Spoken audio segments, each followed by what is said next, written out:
Becoming a litigation lawyer has always been one of the more traditional disciplines under law.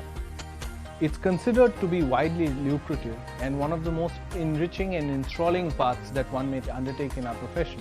Litigation is the main thing. The charm of going to the courts, arguing your cases in the court, it gives you a different high altogether, which you can't get in the corporate world. The wide scope of work available as a litigation lawyer makes this practice more lucrative and enriching, while at the same time certain other practices are turning more specialized in terms of their scope. We have different forums for various fields. We have the electricity forum, we have consumer courts that are doing a lot of work. The Honorable Supreme Court and all our high courts have always been pillars. It's a very dynamic field. Litigation as a career for the youngsters in the just pass out has far more benefits in terms of the number of people who can be accommodated. Litigation is also increased both volumes as well as quality. For being a successful lawyer, it is imperative to learn the skill of litigation that is aligned with all the stakeholders of the proceedings, that is, your client, the bench, and the bar. To help you gain greater insights into civil litigation practice, its various nuances, the procedure, and all its complexities, Agarwal Law Associates, along with Skill Expro, is launching a comprehensive course on civil litigation. During the course, you will be taught by members of the bench, the bar, and members of ALA. This course has been designed to accelerate your understanding via experiential learning. That is, you will learn, experience, and understand of every stage and element of a typical civil suit proceeding, starting from filing of the pleadings, to proceedings on interim relief, to the trial proceedings and to the appeal stage. At each stage, focus shall be placed on training on in-demand skills. You will be trained on very basics like determination of jurisdiction, determination of adequate relief for your client. This course will also take into consideration the proceedings of writ and also of SLP. When you finish this course, you'll adapt various intricacies surrounding drafting of pleadings, acquire skill sets for oral hearings, conducting proceedings generally in the court, and advising your clients. You will be able to apply the acquired skills to justify each stage of the proceedings. For the projects and assessment, you'll apply the taught skills and knowledge in real-time projects through drafting, question and answers, case studies, etc. The projects will strengthen your learning and acquired skill sets. You will be able to apply the acquired skill sets in handling a civil litigation proceeding and advise your clients on dispute-related matters. Enroll now on this course on civil litigation today.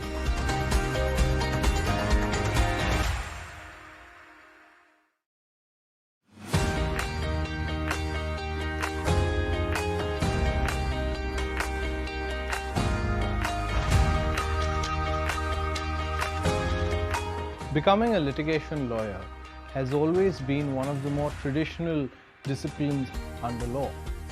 It's considered to be widely lucrative and one of the most enriching and enthralling paths that one may undertake in our profession. Litigation is the main thing. The charm of going to the courts, arguing your cases in the court, it gives you a different high altogether, which you can't get in the corporate world. The wide scope of work available as a litigation lawyer makes this practice more lucrative and enriching, while at the same time certain other practices are turning more specialized in terms of their scope.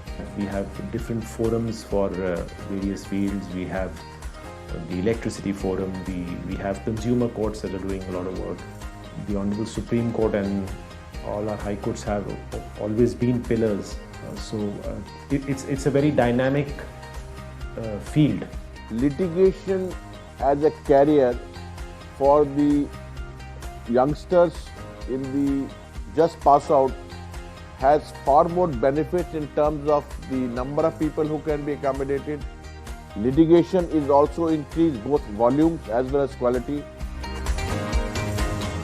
For being a successful lawyer, it is imperative to learn the skill of litigation that is aligned with all the stakeholders of the proceedings, that is, your client, the bench, and the bar. To help you gain greater insights into civil litigation practice, its various nuances, the procedure, and all its complexities, Agarwal Law Associates, along with Skill Expro, is launching a comprehensive course on civil litigation. During the course, you will be taught by members of the bench, the bar, and members of ALA. This course has been designed to accelerate your understanding via experiential learning. That is, you will learn, experience, and understand of every stage and element of a typical civil suit proceeding, starting from filing of the pleadings, to proceedings on interim relief, to the trial proceedings and to the appeal stage. At each stage, focus shall be placed on training on in-demand skills. You will be trained on very basics like determination of jurisdiction, determination of adequate relief for your client. This course will also take into consideration the proceedings of writ and also of SLP. When you finish this course, you'll adapt various intricacies surrounding drafting of pleadings, acquire skill sets for oral hearings, conducting proceedings generally in the court, and advising your clients. You will be able to apply the acquired skills to justify each stage of the proceedings. For the projects and assessment, you'll apply the taught skills and knowledge in real-time projects through drafting, question and answers, case studies, etc. The projects will strengthen your learning and acquired skill sets. You will be able to apply the acquired skill sets in handling a civil litigation proceeding and advise your clients on dispute-related matters. Enroll now on this course on civil litigation today.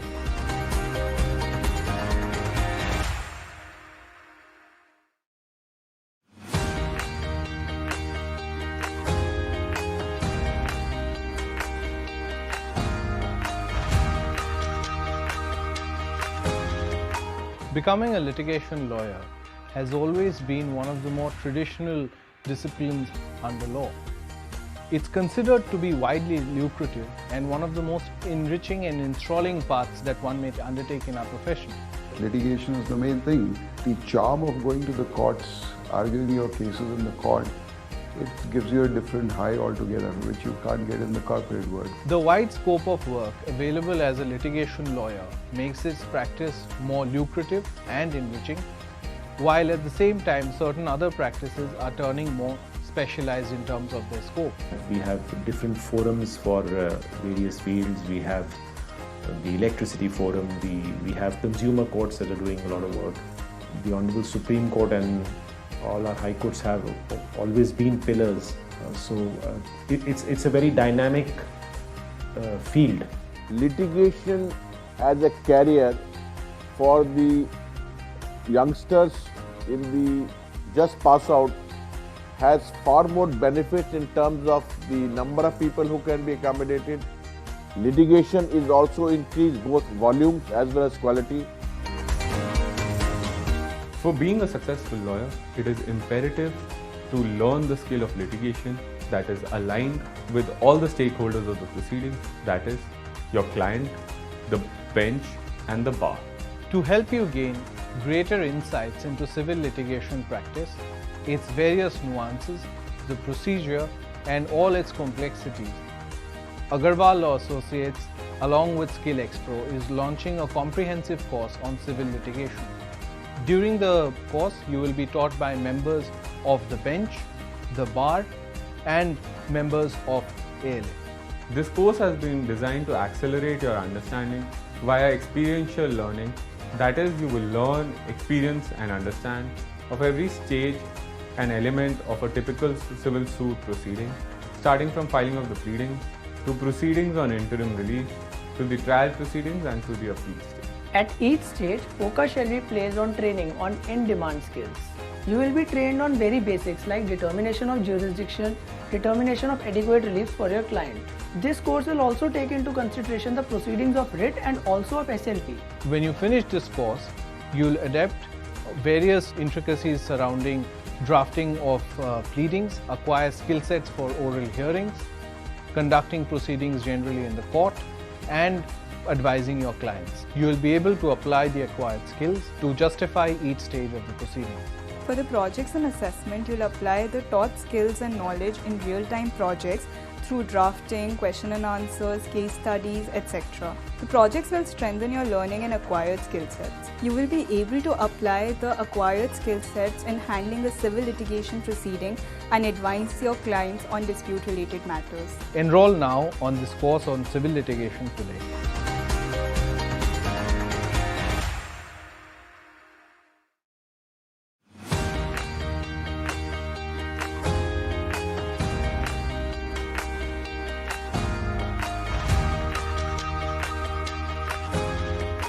Becoming a litigation lawyer has always been one of the more traditional disciplines under law.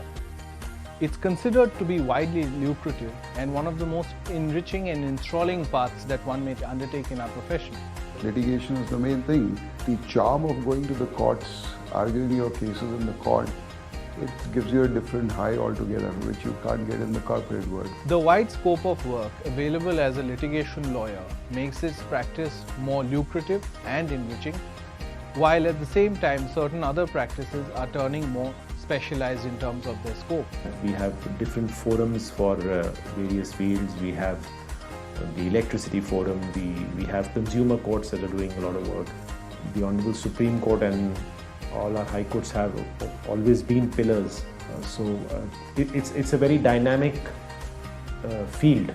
Litigation as a career for the youngsters in the just pass out has far more benefits in terms of the number of people who can be accommodated. Litigation is also increased both volumes as well as quality. For being a successful lawyer, it is imperative to learn the skill of litigation that is aligned with all the stakeholders of the proceedings, that is, your client, the bench, and the bar. To help you gain greater insights into civil litigation practice, its various nuances, the procedure, and all its complexities, Agarwal Law Associates, along with Skill Expo, is launching a comprehensive course on civil litigation. During the course, you will be taught by members of the bench, the bar, and members of ALA. This course has been designed to accelerate your understanding via experiential learning. That is, you will learn, experience, and understand of every stage and element of a typical civil suit proceeding, starting from filing of the pleadings, to proceedings on interim relief, to the trial proceedings, and to the appeal stage. At each stage, focus shall be placed on training on in-demand skills. You will be trained on very basics like determination of jurisdiction, determination of adequate relief for your client. This course will also take into consideration the proceedings of writ and also of SLP. When you finish this course, you'll adapt various intricacies surrounding drafting of pleadings, acquire skill sets for oral hearings, conducting proceedings generally in the court, and advising your clients. You will be able to apply the acquired skills to justify each stage of the proceedings. For the projects and assessment, you'll apply the taught skills and knowledge in real-time projects through drafting, question and answers, case studies, etc. The projects will strengthen your learning and acquired skill sets. You will be able to apply the acquired skill sets in handling a civil litigation proceeding and advise your clients on dispute-related matters. Enroll now on this course on civil litigation today.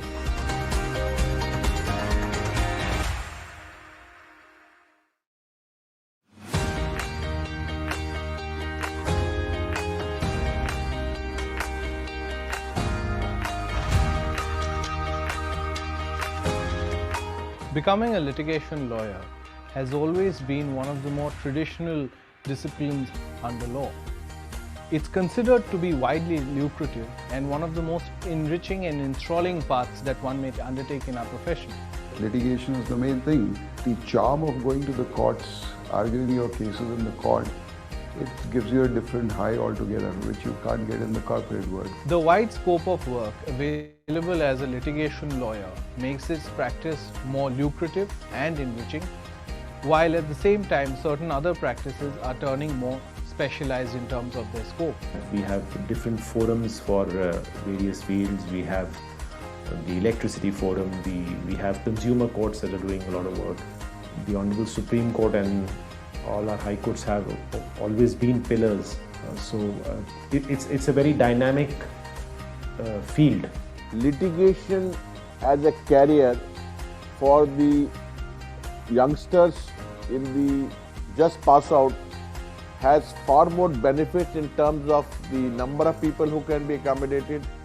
Litigation is also increased both volumes as well as quality. For being a successful lawyer, it is imperative to learn the skill of litigation that is aligned with all the stakeholders of the proceedings, that is, your client, the bench, and the bar. To help you gain greater insights into civil litigation practice, its various nuances, the procedure, and all its complexities, Agarwal Law Associates, along with Skill Expo, is launching a comprehensive course on civil litigation. During the course, you will be taught by members of the bench, the bar, and members of ALA. This course has been designed to accelerate your understanding via experiential learning. That is, you will learn, experience, and understand of every stage and element of a typical civil suit proceeding, starting from filing of the pleadings, to proceedings on interim relief, to the trial proceedings and to the appeal stage. At each stage, focus shall be placed on training on in-demand skills. You will be trained on very basics like determination of jurisdiction, determination of adequate relief for your client. This course will also take into consideration the proceedings of writ and also of SLP. When you finish this course, you'll adapt various intricacies surrounding drafting of pleadings, acquire skill sets for oral hearings, conducting proceedings generally in the court, and advising your clients. You will be able to apply the acquired skills to justify each stage of the proceedings. For the projects and assessment, you'll apply the taught skills and knowledge in real-time projects through drafting, question and answers, case studies, etc. The projects will strengthen your learning and acquired skill sets. You will be able to apply the acquired skill sets in handling a civil litigation proceeding and advise your clients on dispute-related matters. Enroll now on this course on civil litigation.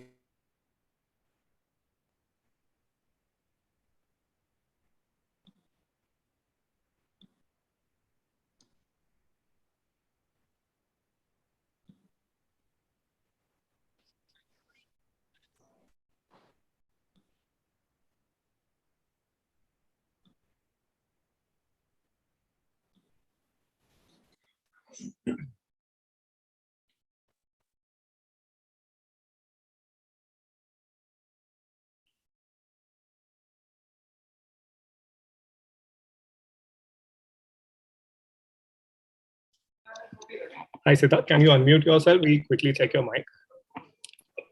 Yes, sir. Am I audible? Yes, perfect. All right, sir. Shall I commence the meeting? Siddharth, we'll just wait for another 2-3 minutes. Good evening, Arvind sir. How are you? Good evening, Siddharth. How are you doing? Good evening, sir. I'm fine. How are you? I'm good. Arvind sir, Utkarsh here. Thank you so much for joining, sir. We'll start the session in next 2 minutes. Sure. Okay, sir. I just wanted to confirm, am I visible? Yes, Siddharth, your camera is perfectly fine. Let me also check. Am I visible? Because I can't see that little window. Yes, Arvind. Arvind sir, I mean, it's perfectly fine. Your voice and... Hi, sir. Good evening. Hi, Pranjit. How are you? Good, sir. How are you? I have to say I prefer the hairstyle that is showing in this still photograph. Yes, that's because Utkarsh caught me off guard right after lockdown. I'm right. not still now. That's but anyway. How have you been? Are you back in Delhi or are you still traveling? No, sir. I'm in Delhi now. Okay, wonderful. Wonderful. Arvind sir, Pranjit, if you allow... Okay, I'm not too sure of my network today. Pranjit, I am only here for a few minutes. It's you who's going to take over, so you better fix your network. Yes, I'm just... Right. Arvind sir, Pranjit, if you allow, we'll start the session. Yes, please go ahead. Wonderful. Siddharth, over to you. Good evening, everyone. My name is Siddharth Yevle. I'm a final year student from MIT WPU School of Law. And I would like to welcome you all to Introductory Masterclass on Litigation. Before we move on, we'd like to introduce you to Mr. Utkarsh Kumar, co-founder of SkillX Pro, who will be briefing you further about the masterclass as well as about the full-length course on litigation. Wonderful. Thank you so much, Siddharth. Now today we have joined for this masterclass on litigation. Before we start with that, I think it's very important for us to also discuss about the full length course, which we have created with Arvind sir, Pranjit, the team of ALA and other senior counsels. Now, what is the objective of the full length course we have created? So that full length course encompasses a complete scope of a civil litigation, as we call it. Now, just to give you an idea how the course will flow, it will start with the very basics. So for example, when say a client approaches you, what is the first step you do as junior lawyer or as associates? You possibly start with a list of dates. Then once the documents is with you, how do you determine the cause of action? How do you determine the jurisdiction? How to determine what forum to go? From the very basics. Then it will also take you through a separate module on Commercial Codes Act. It will also take you then through the complete cycle of a typical civil proceeding, starting from filing. How do you draft a plaint? How do you draft a written statement? How do you move into the evidence stage? How do you conduct oral hearings? How do you conduct final arguments, written submissions? And then obviously moving into the appeal and the writ proceedings as well. So the idea is to encompass, typically when we join as a disputes lawyer in any say firm, company, or maybe if we are doing counsel, the very basics. That is the whole idea to understand through this course. Now, how will this help you is obviously one part is the training. Second is you will be doing some kind of practical assessments during the course. And once you complete these practical assessments, we will be leveraging these assessments to help you secure internships, jobs in different firms and companies we have tied up with. So that's broadly what the full length course is. We will be sharing a separate joining link for Zoom after the session. Once we are done with the session, we'll join again. If you have any queries regarding the full length course, please feel free to join. I'll be assisting you with any other queries. So that's that with the full length course. Now we are here for the masterclass. What is the purpose of this masterclass today? Today we'll be taking litigation practice in a very generic manner. We'll just understand what litigation practice is, possibly take you through a life cycle in a very brief, what a life cycle of civil proceedings are. And then we'll move on to a Q&A session on career guidance.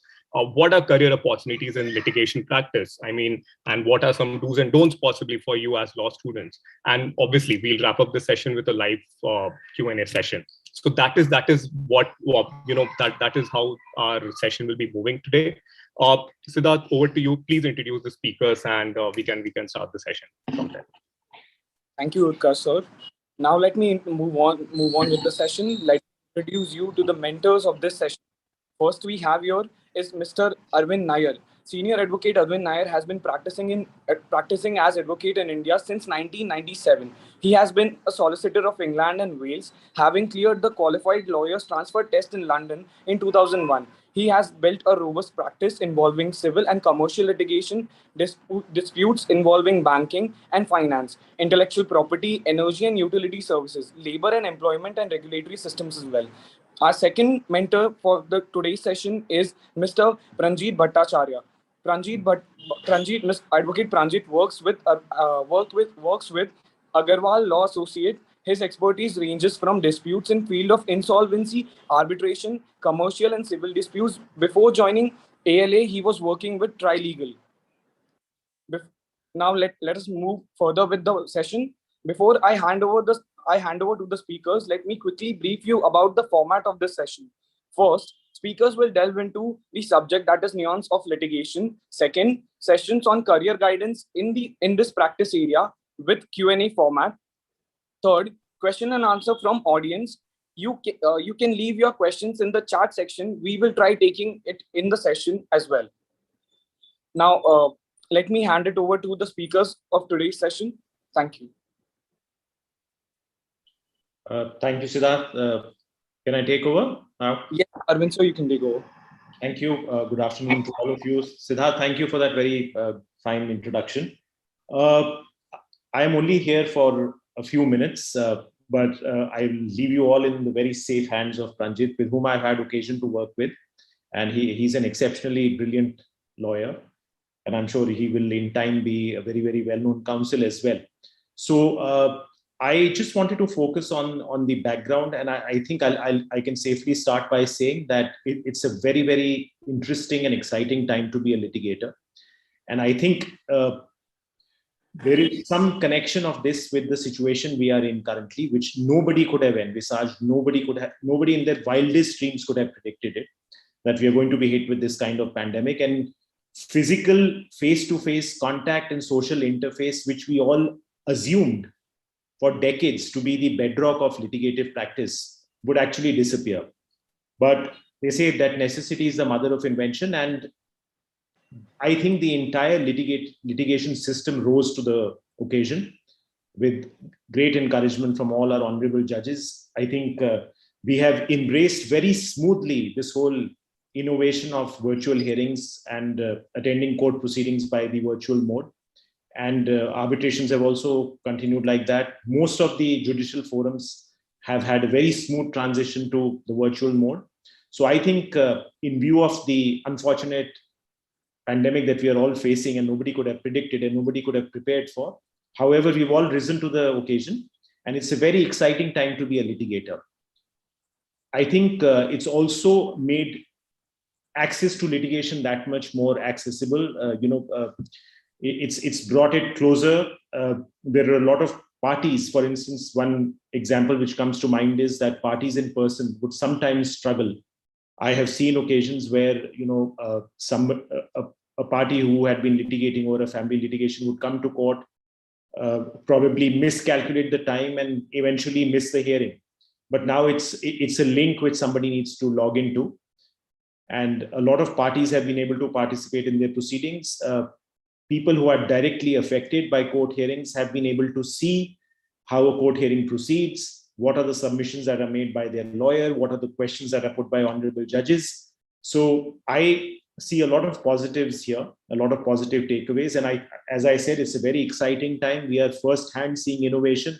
We've all grown up reading about how the bulb was invented, how the telephone was invented, the advances that were made in science, the advances that were made in technology. But this is innovation that we are seeing happen on a daily basis. We are seeing on a day-to-day basis, we are seeing how people are adapting every day. The interface, the online technical interface is improving. There is a lot of feedback that is given. That feedback is taken into account. So it's a great time to be a litigator. You're seeing a lot of innovation. This is also a time, this of course is also pre-pandemic. This is a time where where litigation has grown, and there are various use of it. We have so many forums. Now we've always had the Honorable Supreme Court and the state Honorable High Courts, but we also have the company law tribunals, we have the appellate tribunals, we have the electricity tribunals. Arbitration practices are rising at a very fast pace. So it's a very exciting time. It's a time that is full of learning opportunities for anybody who wants to start their career as a litigation lawyer. It's a time where there is so much happening, and it's accessible, importantly, because sometimes what happens is, and I'm talking from personal experience, I have been there as a law student or as a first year or a second year in the profession, walk into the hallowed corridors of the Honorable Apex Court, and it can be a bit overwhelming, or it was a bit overwhelming at that stage. But as I said, access to courts has now literally come into your study rooms or your drawing rooms, as the case may be. And there are a lot of positives attached to it. Therefore, I think this is the time when I personally feel that a lot more young people who graduate from law schools will make the choice, will make the decision to opt for litigation as a career path. It's always been a popular path, but I feel that those numbers will only rise. Now, litigation, we've also seen the growth of a lot of, again, public interest litigation is something we all used to read about. But during the second wave, we saw a lot of active intervention from both the Honorable Supreme Court as well as the Honorable State High Courts. There were issues attached to oxygen. There were issues attached to medical facilities. Those were all dealt with great aplomb by everybody who was involved, everybody who was a stakeholder. So that is again something that we've all had occasion to see and experience. So there are, and I'm only trying to take away the benefits, the positives and the advantages from this difficult time. And what we've seen in those kind of litigations is that not all litigation is adversarial, because the amicus curiae who were appointed by various honorable judges have done a great job. They again rose to the occasion. We saw a lot of other people. We saw a lot of active initiative being taken by young lawyers. So therefore, that is something we've all experienced during the second wave, and even now it's continuing. As I said, the dynamics of the litigation procedure and practice will be, you'll be taken through that by my friend Pranjit. As I said, I've had occasion to work with him, and I'm sure he's very, very suited. And this is a great initiative. I must thank Utkarsh, I must thank Siddharth, and of course Pranjit, who'll take over. Pranjit, let me hand over the podium to you so that you can take over and share your experiences. I have always believed that the whole point of any kind of education and litigation must include a lot of anecdotal experiences, because I think experience is a very, very vital ingredient of what makes a litigator and what makes a young litigating lawyer develop into an experienced counsel. So I'm sure you have a whole plethora of anecdotes which you will share, and I wish all of you the best of luck. Thank you so much, sir. So I'll leave the meeting. I've got one or two things to do, but Utkarsh, Pranjit, thank you for inviting me again, and we'll catch up again. All right. Thank you so much, sir. Thank you. Good evening. Take care, Pranjit. Bye. Best of luck. Thank you, sir. Pranjit, over to you. Yeah. Hi, Utkarsh. Thank you, Siddharth. Thanks for inviting me. I think Mr. Nair has given a very good introduction, as to how litigation practice generally is, and especially in the context that we find ourselves today, and why perhaps more than ever before, this is a time when more people are also invested in the litigation practice. There are more stakeholders today. People's interests are more directly aligned, even in non-participative litigations. So this is a very interesting time to be a litigation lawyer more than anything else. The practice by and large has remained and developed over the course of several years. But what we see today is also a newer set of challenges emerging as a direct consequence of the pandemic, and how our courts and also the principles of laws that are being applied are also being developed to cater to the situation in which we find ourselves. So I think that that's a very interesting element, and as a young counsel, it's a huge area that all of us can explore. So let me first start with giving you a general sense of what it's like to be a litigator from a junior counsel's perspective. Mr. Nair is a very senior, very accomplished counsel whose practice across the Delhi High Court and Supreme Court is very well known, and his perspective is extremely useful. So I'm glad that we had him to share his perspective. So for a lot of people, when we are in law school, at least it was for me, and from what I've gathered through the years to speaking to a lot of other people as well, that it is one of the aspirations that people have when you are young at law school, when we are mooting that we at some point we'd want to litigate. But obviously there are different constraints that emerge along the way, so the inclination perhaps changes somewhere along the path, and some of us opt for moving into law firms. At least that's the choice that even I made initially. And then I moved to Delhi 3 years back, where I moved into a litigation practice completely. So the way to look at litigation practice is also to look at who are the different stakeholders involved in the profession more directly. You have the bench, which are the judges, the court. You have the bar, which is the lawyers. You have the different litigating parties who are involved. And you also have people who are looking to enter the profession, which are the law students who are looking to enter the profession. They are one of the most key stakeholders in the entire practice, because that provides the catchment for the bar and then from the bar to the bench. In litigation practice, from that perspective, one of the first things that you look at is the bench, is the court, is how the court perceives a particular point of law, because at the end of the day, that's what our training and education is all about. It's the law that is laid down by the legislature and how that is being interpreted by the courts. So that's a very important source of law, and hence the author of that source of law becomes that much more important. So one of the key elements for entry into the profession, and that starts right when you are a law student, is to always be aware of how the law is evolving and developing in terms of various disciplines. Now, when we are in law school or even in the early years of our practice, there are always inclinations towards one or the other areas, but it's always useful to have a wholesome perspective and be generally aware of different practice areas and how the law is evolving around each of those areas.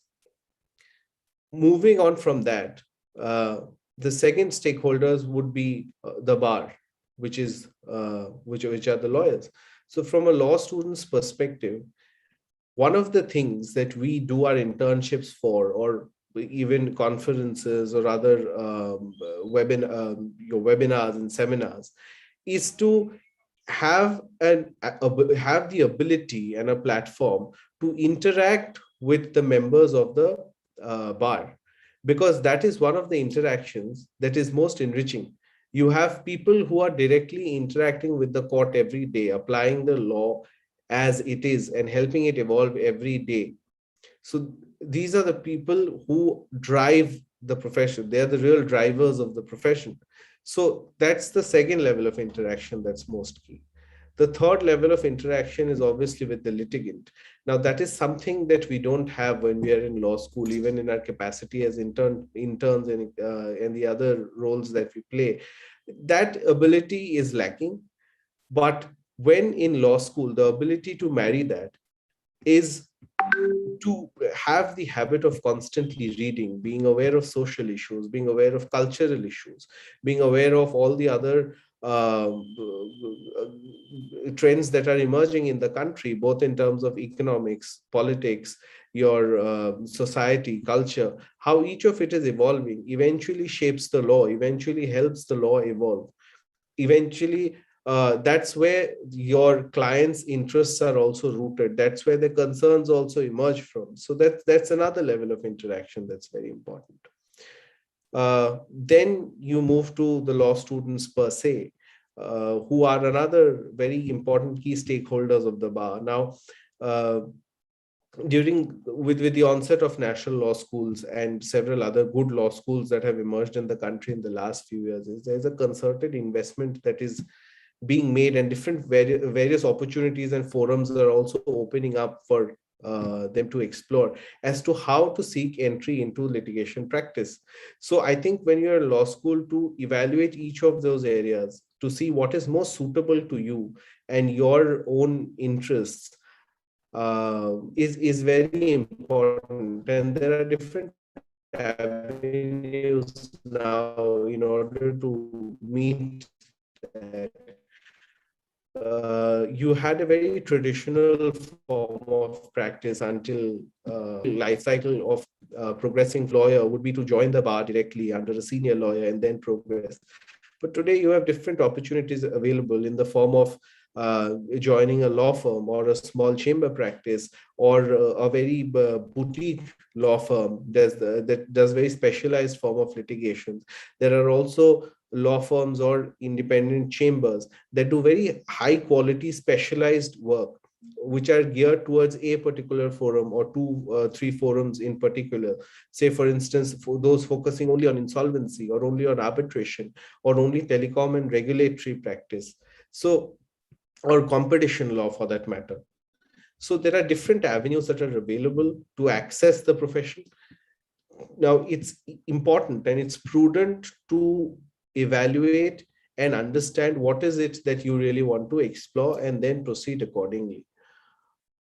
But then again, I say it with a slight caveat that even in the early years of our profession, we explore a lot, but we don't really know where we want to specialize. But that's always a good thing, because it also leaves you with more to seek and more areas that you could probably expertise in during the course of your journey as a litigator. So this is broadly from a very general perspective on how the different stakeholders they interact. One particular aspect that I want to highlight is how you focus on your internships if you are someone who wants to move into litigation right after law school. I think there is a lot of it's a thought process that's always there. The temptation is always there that this is a glamour profession, that this is a profession that brings a lot of glory. So it's easier to be a glory seeker or someone who's seeking that glamour immediately. But one of the most fundamental things of the profession is that people have invested long years into the profession. A lot of hard work has gone into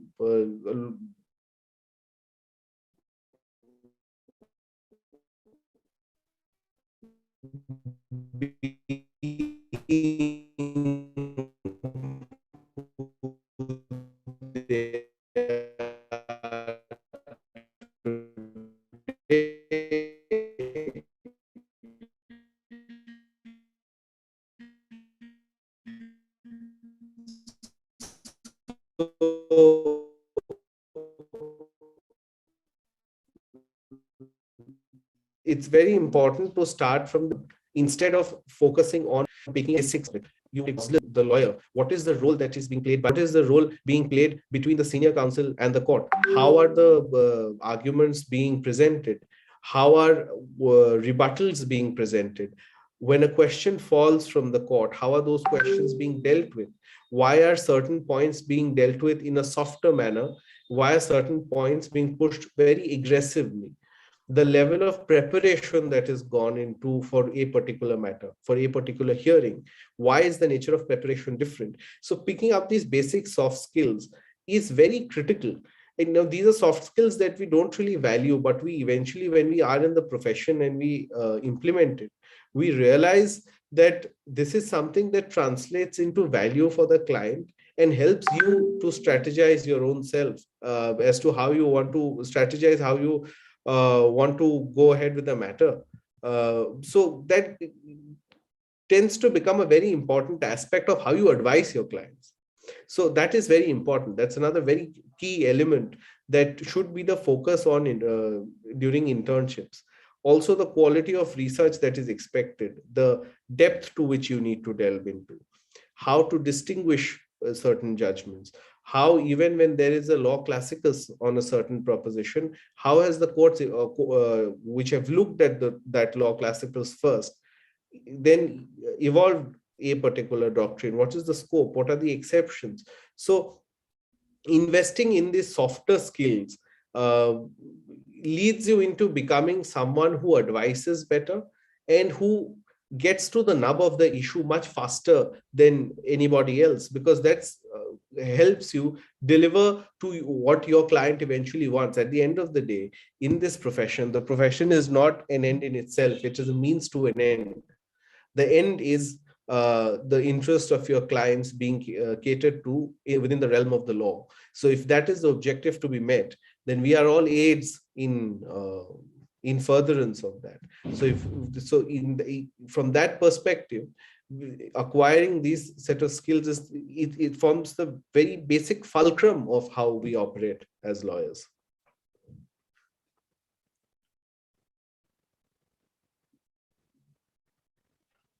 Utkarsh, is there anything else you want me to highlight in particular or talk about, or is there something else that you've received from your viewers? Right. Pranjit, can you quickly take the users through maybe a life cycle of a typical suit? starting from starting from drafting of a plane to filing, and basically just a overview of the cycle of a typical suit. Yeah, sure. I'd be happy to do that.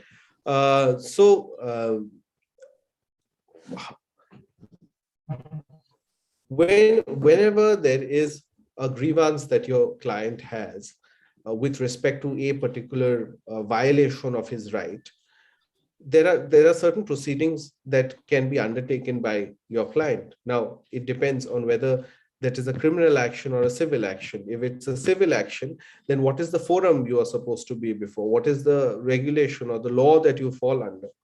So suits fall within the realm of general remedy under civil law, under the Code of Civil Procedure.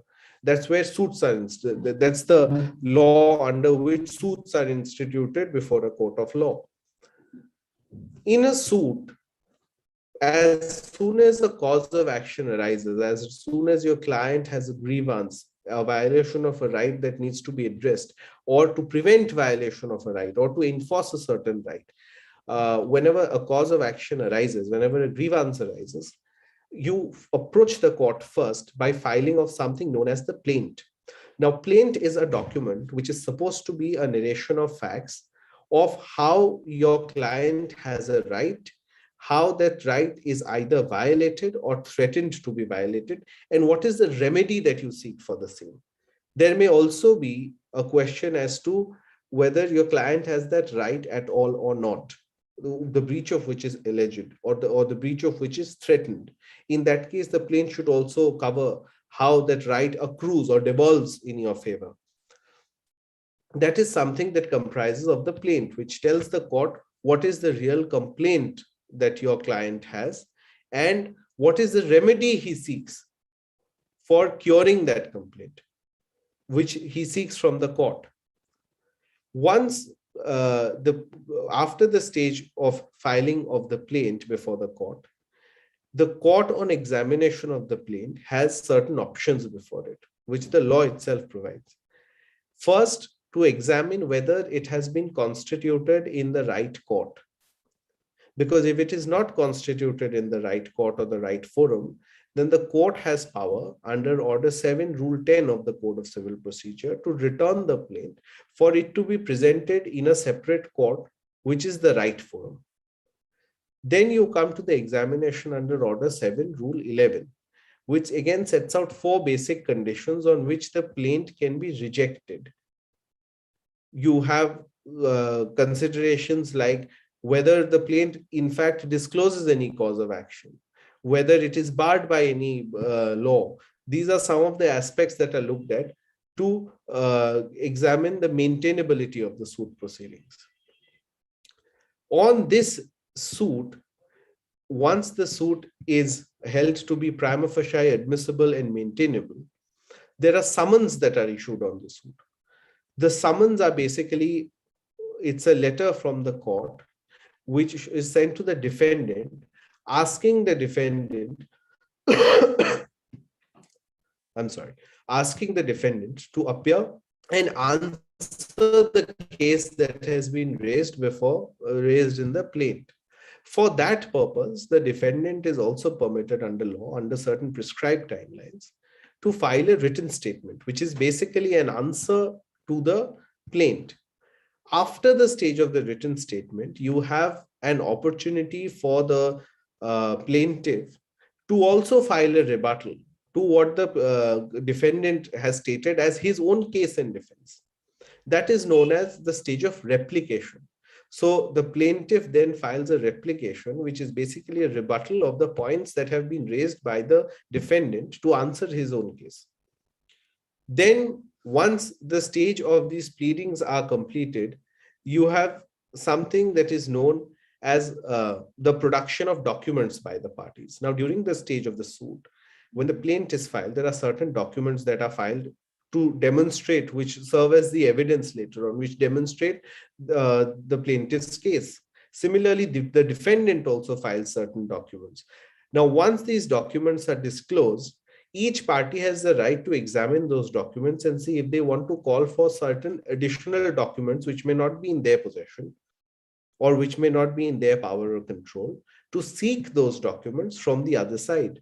The plaintiff has the right to do it from the defendant has the right to do it from the plaintiff. So once the stage of production is done, where the documents are requested by each party from the other through the aid of the court, when those documents are furnished, you move to the stage of admission and denial of those documents. Now, during the stage of the suit, whatever documents the plaintiff has submitted and whatever the documents the defendant has submitted, the other party needs to either admit those documents or deny those documents. Now, let me give you an example. It is the plaintiff files an action for recovery of certain money that is owed by the defendant, allegedly. For this purpose, the plaintiff sets out a whole host of invoices which have been raised by plaintiff A on defendant B. The defendant number B, in respect of those invoices, furnishes certain checks and other bank details, which show bank statements, which shows that those amounts have already been paid or at least partly paid.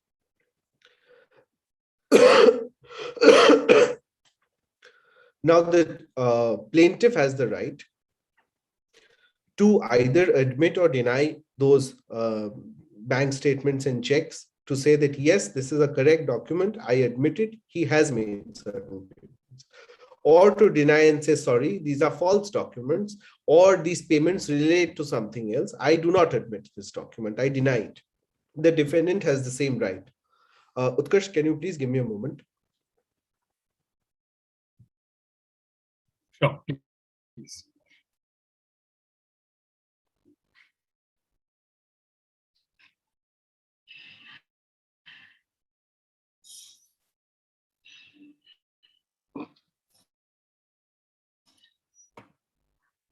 We'll resume this session shortly.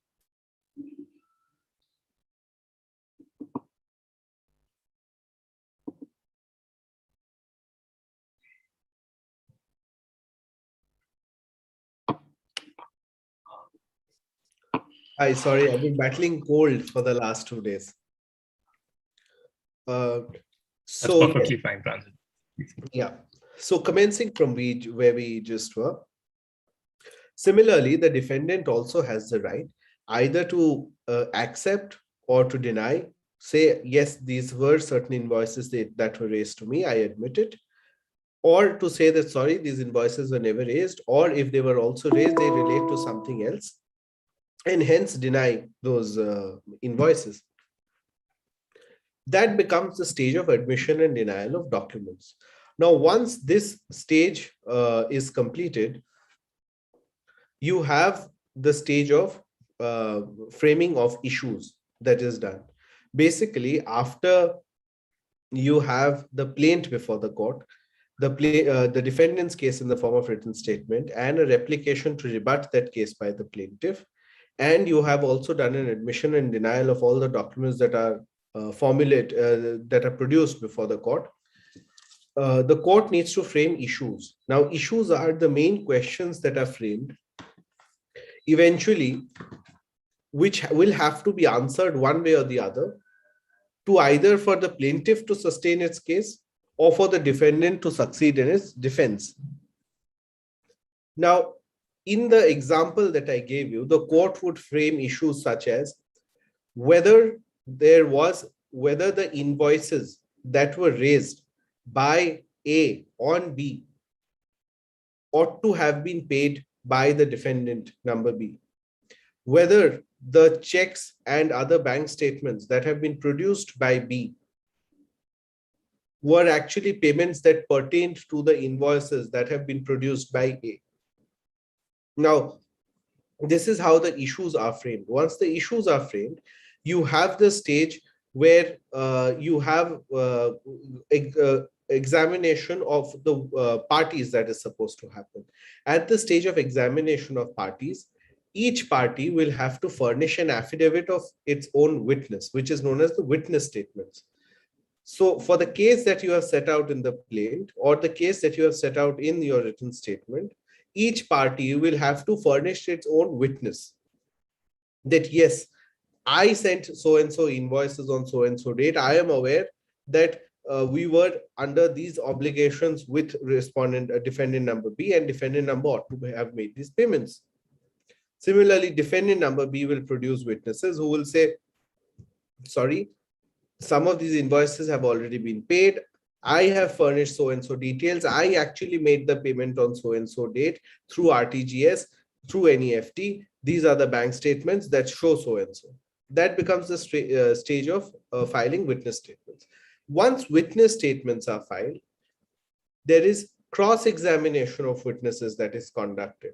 The defendant cross-examines the witnesses of the plaintiff cross-examines the witnesses of the defendant.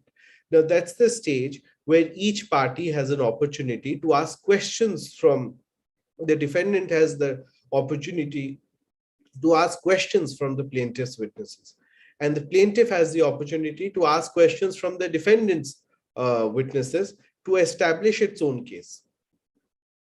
Once the stage of cross-examination of witnesses are completed, you move to final hearing on merits of the matter. Now, this final hearing is also known as closing submissions, which are the final arguments that happen before the court in view of all the proceedings that have taken so far. So the case raised in the plaint, the case answered in the written statement, the case that is again rebutted on replication, what the witnesses have said in the box in cross-examination, what the witnesses have said in their own witness statement, what is stated in the pleadings, what is said in the affidavit of admission and denial, which documents are admitted, denied. On the basis of all of this, you seek to answer every issue that is framed by the court. That is the stage of final arguments. Once final arguments are completed, the court will reserve its judgment, and then the judgment gets passed, which becomes a decree of the court unless it is challenged by the other party. So it becomes a decree of the court once the suit is answered one way or the other. That may then be taken up on appeal by the party who's aggrieved by the decree. So that's the entire life cycle of a suit. Obviously, when you put it across this way in the form of stages, it may appear to be a rather simple and a step-by-step process. While that is so, there are several nuances and intricacies involved. There are different collateral, ancillary, and even interlocutory proceedings that are involved during the stage of the suit, which either impairs, interferes, or aids the entire life cycle of the suit.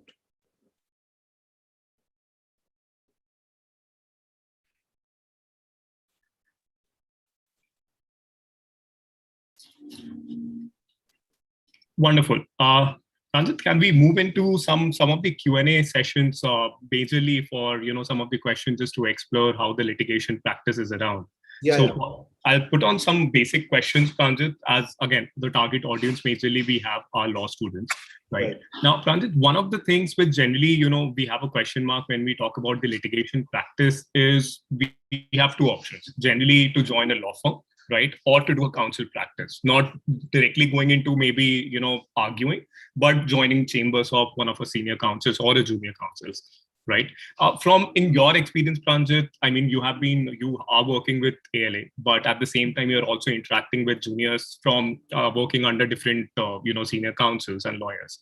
How do you distinguish, or the practices as, joining a firm versus, joining a chamber? Well, see, that's a very good question. It's also very interesting to answer that question because I think so to answer it, to give you a very straight answer, if I were to give you one, I can't say a yes or no to one, but there are distinct advantages and disadvantages related to both. From my perspective, the distinction between joining a law firm or an institution as opposed to a certain chamber or an individual advocate who runs a chamber is twofold. The first, obviously, is the sense of institutional discipline that is inculcated. So there is one element of institutional discipline that gets inculcated if you start at a law firm, right from the very basics, such as how emails are to be written to clients, what is the form of communication to be relayed to the client, what is the nature of communication to be relayed to the client. That is one aspect, which are more softer skills that helps you to network, that teaches you how to network, etc. There is another aspect of pure professionalism in terms of how you conduct, how you respond, how you interact. Now, these are more softer perspectives, but this also takes you a long way in terms of how it shapes you as a lawyer, how it helps you, how it enables you to advise a particular client a particular way. In terms of a chamber, the main investment that is really done, and which is another very fundamental aspect, is how you delve into the law, how you read the law, and how you apply it. Now, that's a huge domain in itself, and it requires years of investment to actually be on that path. So in a chamber practice, that level of investment into the law is a lot more.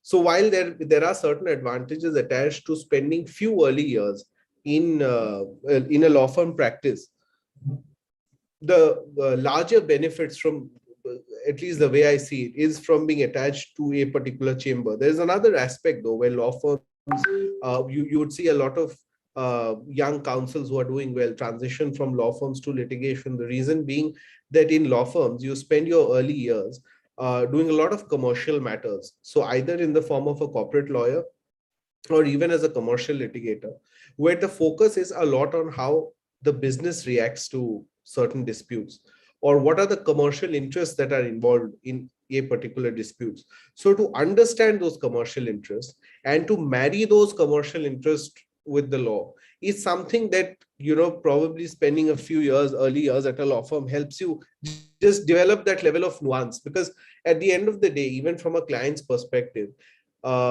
in order for the client to have obtained a certain relief, whether a particular doctrine is applied or B doctrine is applied, is not the most essential. Like I said, this is just a means to an end. But as lawyers, for us, that choice of mechanism becomes the most important. Of a particular doctrine opposed to the other becomes more important. So it's a blend of communication, and it's a blend of how you develop your basic skills as a lawyer, where the choice really lies. I think these choices are made more based on a host of other factors that each individual may have than purely in terms of the dynamics of one versus the other. It's a very hard pick, actually. Right. Now, coming from your experience, Pranjit, I understand that you started your career with Trilegal, and now you have switched to, quite a long back, you have switched to ALA, right? So, you as litigation or with the corporate team? Utkarsh, I think your voice is breaking towards the end. I couldn't gather you very well.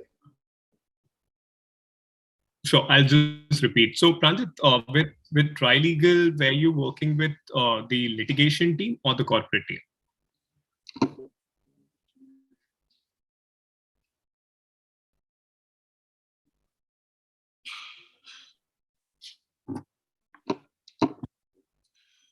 Pranjit, am I audible? Yeah, you're audible now. I can hear you.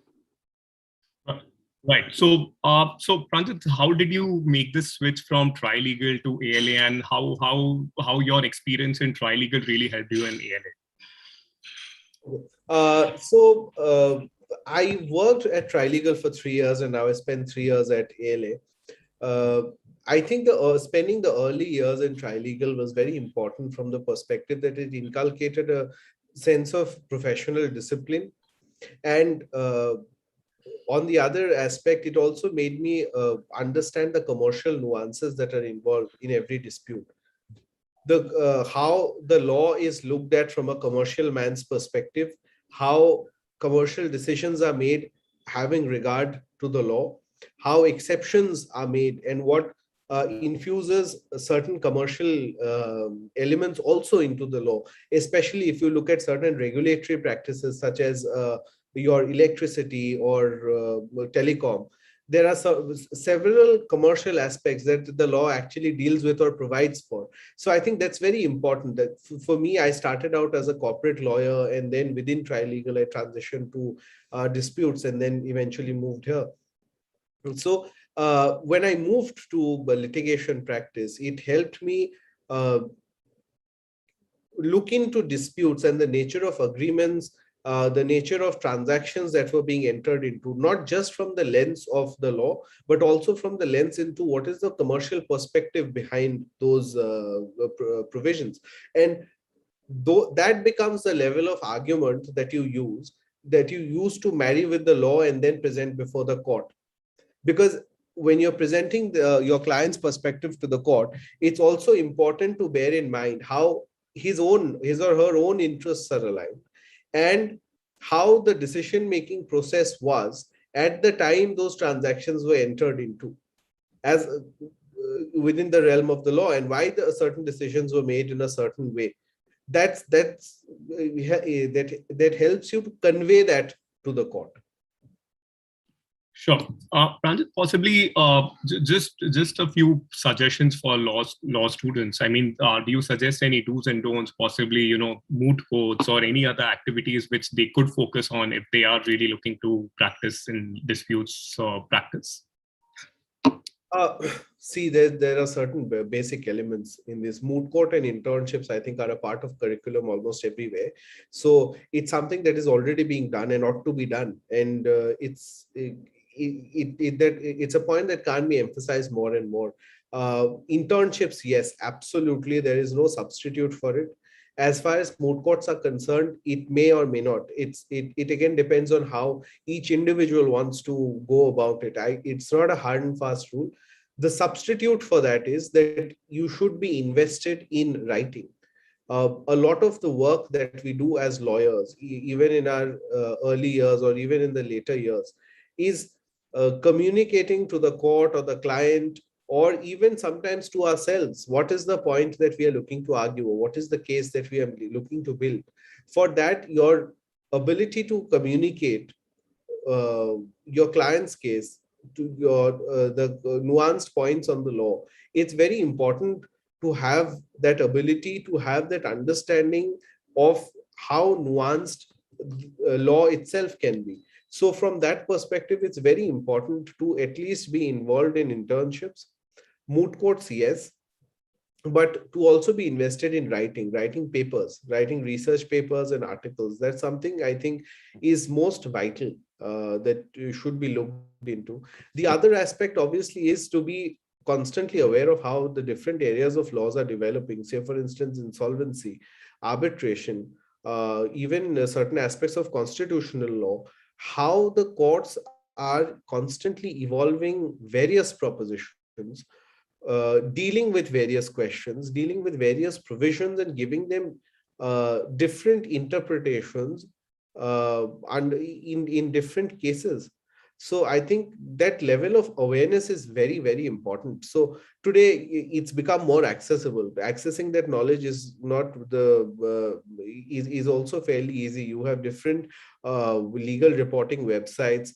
You have different other avenues that are available, social media, that constantly keeps you aware of the views that are being taken by different courts on different issues. So that's another aspect which is not regulated. It's not a mandatory activity, say for instance, like writing a paper or doing an internship or a moot court, but it's perhaps the most fundamental to how you shape up to be a lawyer and a litigator eventually.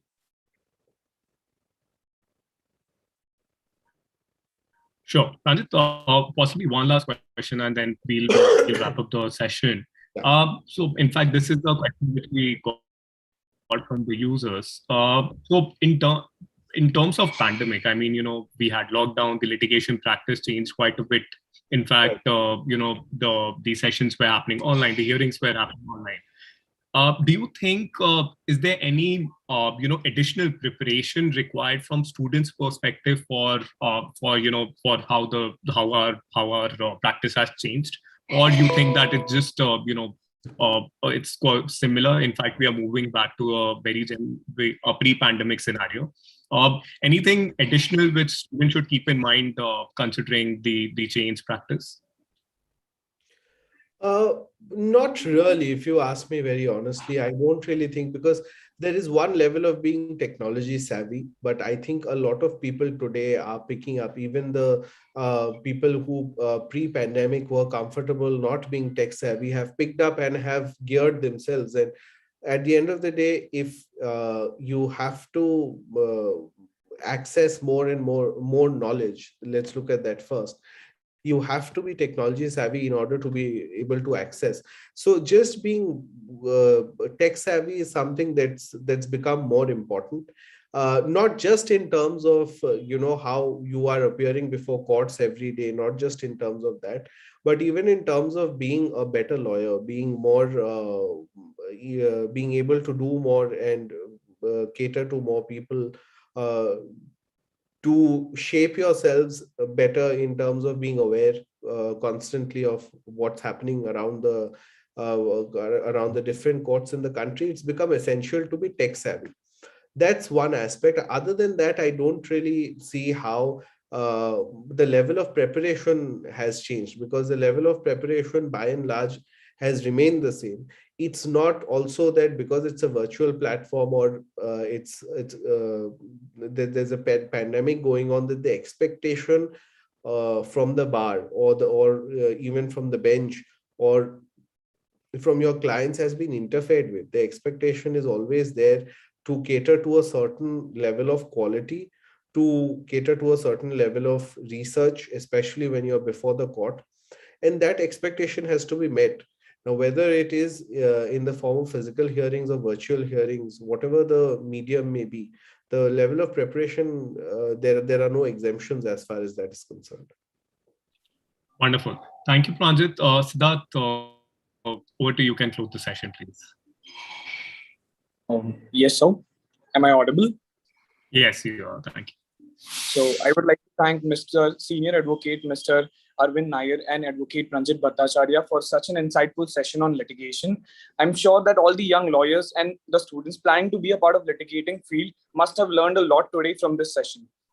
I would also like to thank Mr. Utkarsh Kumar for providing me with an opportunity to be a part of this session. Thank you everyone for joining. Thank you, Pranjit. Have a great weekend. Thank you so much, Utkarsh.